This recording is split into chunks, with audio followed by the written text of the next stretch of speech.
భారతదేశం జపాన్ల మధ్యన ఒక అద్భుతమైనటువంటి ఒప్పందం కుదిరింది. చైనా థ్రెట్ మనకి ఉంది, వాళ్ళకి ఉంది. వాళ్ళకి సంబంధించినట్టు సుంకోసి దీవులు నాయి అని అంటది, మనకు సంబంధించిన ఈశాన్య రాష్ట్రాలు నాదే అని అంటది చైనా.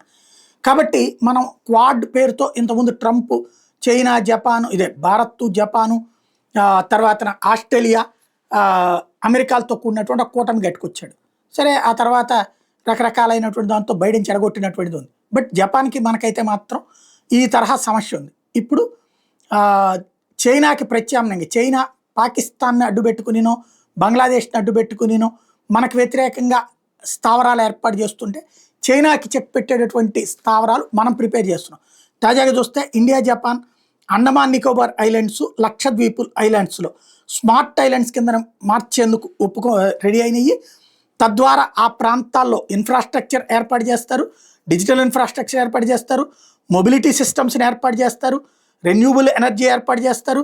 తద్వారా విద్య ఉద్యోగ ఉపాధి అవకాశాలు కల్పిస్తారు. అక్కడ సైనిక స్థావరాలు ఏర్పాటు చేస్తుంది భారతదేశం.